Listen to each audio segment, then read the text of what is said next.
देश का माहौल कैसा है इस पे एक नजर डाला जाए। गाहे बगाहे इकोनॉमिक बाइकॉट की बात होती है, गाहे बगाहे किसी पुरानी मस्जिद के नीचे कुछ चीजें ढूंढी जाती हैं, गाहे बगाहे प्लेसेस ऑफ वर्शिप एक्ट पे सवाल उठता है। सर, इस तरह के माहौल में आपके बिल का कंटेंट और आपके बिल का इंटेंट दोनों सवालिया निशान खड़े करता है। कमाल की बात है, मुसलमान शहरों में रहे, घेट तो गांव में गया, घुसपैठ किया, और उनकी संस्थाएं, उनके बारे में जिक्र हो, कहा कि उसमें तो ओपेक नहीं है, सस्पेक्ट है। कॉन्स्पिरेसी के टोन में बात होती है, कॉन्स्पिरेसी के टोन में। सर, ये उचित नहीं है। प्रेमचंद ने एक कहानी लिखी थी, ईदगाह, हमारे सारे साथियों ने पढ़ी होगी। ईदगाह में हामिद ने अपनी दादी अमीना के लिए चिमटा खरीदा। क्या हम में से कोई बता सकता है कि दुकानदार हरिंदर था या सोहाबुद्दीन था? कोई नहीं बता सकता। लेकिन आज क्या चल रहा है? हामिद खरीदेगा तो वही खरीदेगा, हरिंदर खरीदेगा तो वो हरखू के पास जाएगा। सर, ये चीजें। श्री मनोज कुमार झा। शुक्रिया माननीय वाइस चेयरमैन साहब। सुकून भी है, अच्छे माहौल में बातचीत हो रही है, और आप वहां हैं तो आपके पास अग्निशामक यंत्र भी रहता है आग बुझाने के लिए, ये मैंने महसूस किया है। माननीय उपसभापति महोदय, इस विधेयक पर अपनी आपत्तियां और अपनी आलोचना माननीय मंत्री जी के समक्ष रखूंगा। बिल के मसौदे पे बिंदुवार आऊंगा, लेकिन उससे पहले मैं चंद बातें रखना चाहता हूं।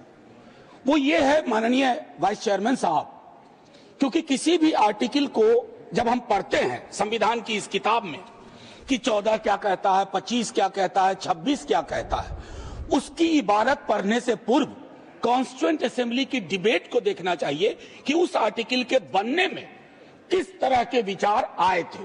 संभवतः माननीय मंत्री जी अगर आर्टिकल 26 ए बी सी की पूरी प्रस्तावना को, उस डिबेट को पढ़ते तो शायद उनका काम एक नॉन स्टैट्यूटरी बॉडी से भी चल जाता, बशर्ते इसके कि इस तरह की चीजें लाएं। आज के आपके समक्ष जब बोल रहा हूं, मेरे पार्टी के राष्ट्रीय अध्यक्ष एम्स में इलाजरत हैं, लेकिन वो गौर से देख रहे होंगे। कल उनके एक वीडियो को कट करके खूब चलाया गया। सर, पूरा संवाद तो देखिए, और अगर उन्हीं को चलाना है तो उनकी तो न्याय, सामाजिक सौहार्द के बारे में इसी पार्लियामेंट में बहुत सारी स्पीचेज हैं, उसको सुना जाए। बहरहाल सर, मैं क्यों कह रहा था आर्टिकल के बनने की बात, होता यूं है सर, यूनिफॉर्म सिविल कोड पे बहुत चर्चा हुई, आर्टिकल 44, लेकिन कहा कि देश का माहौल तकसीम के बाद, पार्टीशन के बाद, बंटवारे के बाद ट्रस्ट डेफिसिट था समुदायों के बीच में, तो उसको सेल्व किया गया, डायरेक्टिव प्रिंसिपल्स में रख दिया गया। जैसे संपत्ति के बंटवारे की बात, आय के असमान वितरण की बात भी डायरेक्टिव प्रिंसिपल्स में आई, 38(2) एंड 39 क्लॉज सी। मैं जानता हूं आज दोनों ही पक्ष आए हैं तैयारियों के साथ, हम गर्दनों के साथ हैं, वो आरियों के साथ। मैं आपके माध्यम से माननीय वाइस चेयरमैन साहब, कोई बात तलखी में नहीं बोलूंगा। किसी को आरी लेकर सदन में प्रवेश करने की अनुमति नहीं है। बिल्कुल सर, आप जिंदाबाद रहें। सर एक चीज, देश का माहौल, और ये मैं गंभीरता, गर्दन लेकर आ सकते हैं जी, आरी लेकर नहीं आ सकते। सर, देश का माहौल कैसा है इस पे एक नजर डाला जाए। गाहे बगाहे इकोनॉमिक बाइकॉट की बात होती है, गाहे बगाहे किसी पुरानी मस्जिद के नीचे कुछ चीजें ढूंढी जाती हैं, गाहे बगाहे प्लेसेस ऑफ वर्शिप एक्ट पे सवाल उठता है। सर, इस तरह के माहौल में आपके बिल का कंटेंट और आपके बिल का इंटेंट दोनों सवालिया निशान खड़े करता है। यह महत्वपूर्ण है। चिंता इस बात की नहीं है, अभी चुन के आए हैं, हम भी चुन के आए हैं, लेकिन चुन के आने के बाद बहुमत विजडम की गारंटी नहीं होता है। आप लोग अक्सर ये सोचते हैं कि बहुत बड़ी बहुमत है तो सारा विजडम आप ही के पास है। सर, माननीय सभापति महोदय, खान पान, वस्त्र, आभूषण, भाषा, इबादत, इतनी तकरार, उसमें क्या होता है ना, एक समुदाय को लग रहा है। सर, मैं आपके माध्यम से एक चीज कहना चाहता था। मेरी भतीजी ने मुझसे, मुंबई अभी गया था, पूछा काका मार्जिन क्या होता है, तो मैंने उसको बताया कि बचपने से हम लोगों को कॉपी में मार्जिन छोड़ने के लिए बताया जाता है, हाशिया। सर, हमें आदत बन गई है हाशिए पे लोगों को छोड़ने की। हम लगातार समुदायों को हाशिए पे छोड़ रहे हैं। माननीय उपसभापति महोदय, मैं ये कहूंगा, प्रेमचंद ने एक कहानी लिखी थी ईदगाह, हमारे सारे साथियों ने पढ़ी होगी।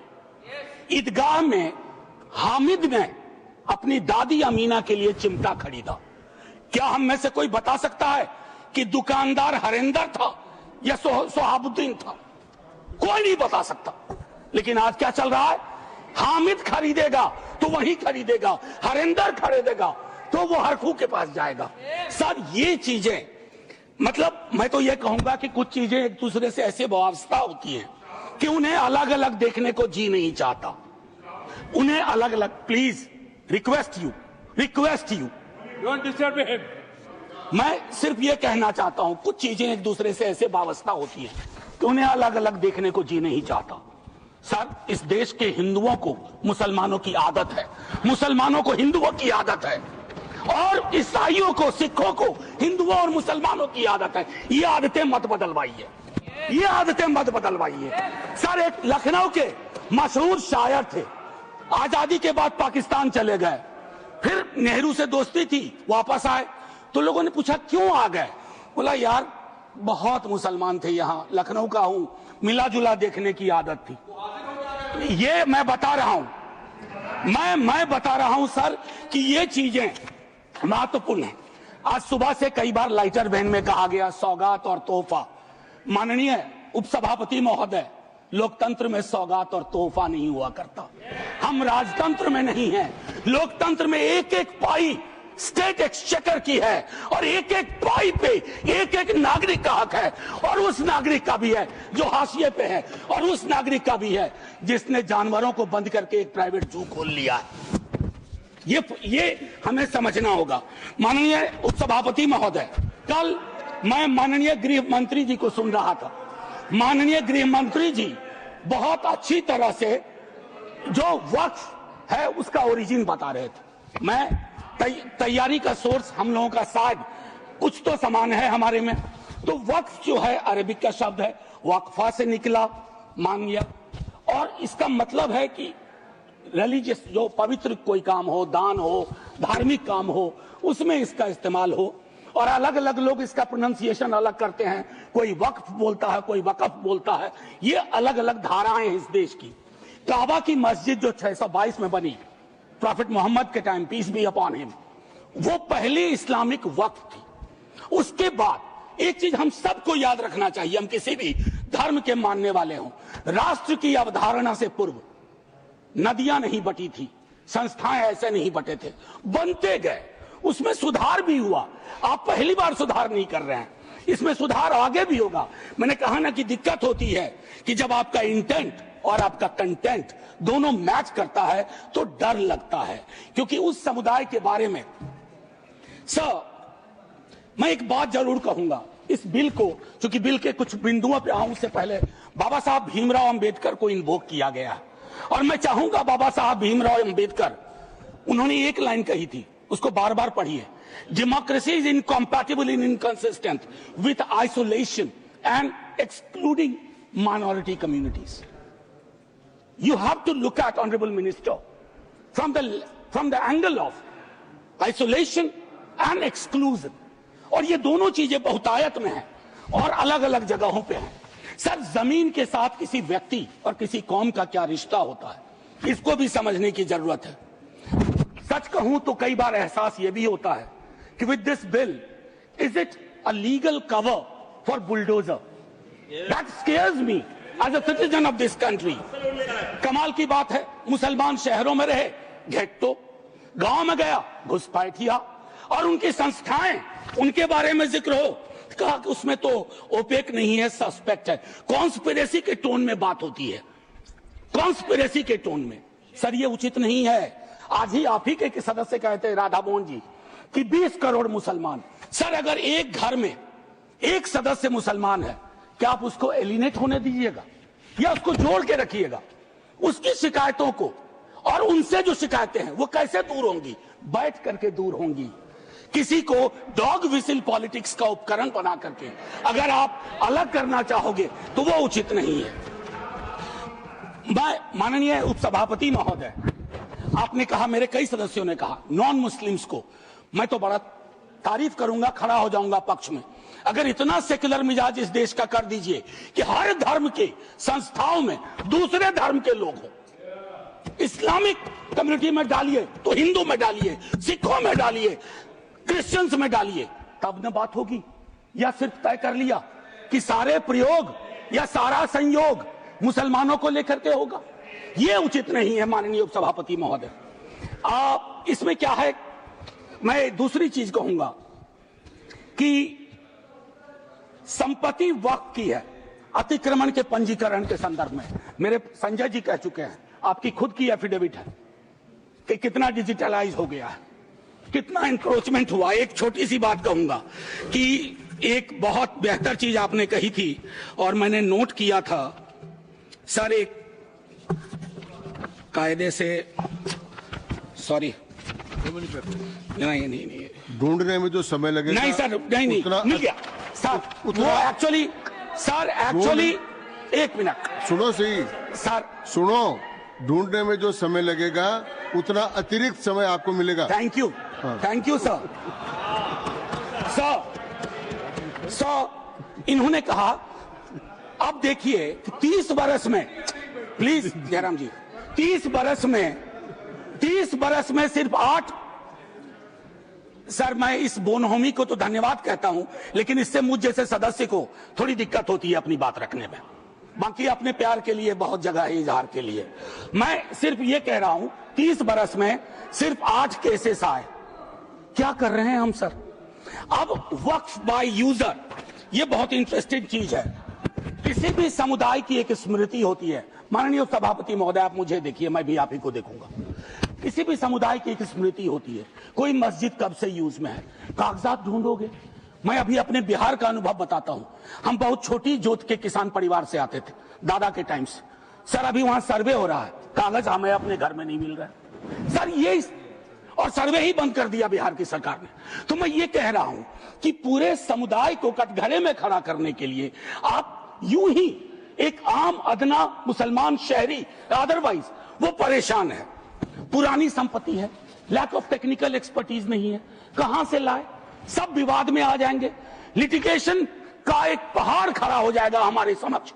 और हां, आप डीएम को बहुत काम पकड़ाते हो। बेचारा डीएम लोकल लेवल पे हम कहते हैं ट्रैक्टर बन के रह गया है। जितनी आपकी योजनाएं हैं, जयंत भाई की विभाग की योजनाएं हो, किसी की डीएम नोडल ऑफिसर, और हम ये मान के भी चलते हैं कि डीएम है तो ज्ञान का सारा भंडार उसके पास है। डीएम को एक एक महकमे की मीटिंग का टाइम नहीं मिलता है। क्या क्या करेगा डीएम? मैं आपके माध्यम से माननीय सभापति महोदय, वीकर सेक्शंस की बड़ी चर्चा इसमें की गई है। कम से कम पसमानदा, अपने हिंदू समाज में भी पसमानदा बहुत बड़े।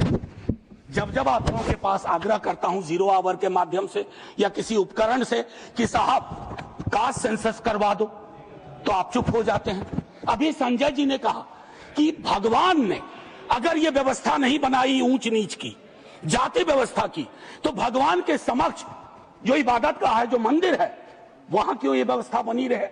क्यों नहीं आरक्षण हो? क्यों नहीं हम सुनिश्चित करें कि पूजा पद्धति किसी एक जाति विशेष के हाथ में ना हो, हर कोई उसमें भागीदारी कर सके। सर तब तो जो राष्ट्र की संकल्पना थी हमारी, हम उसको साकार कर पाएंगे।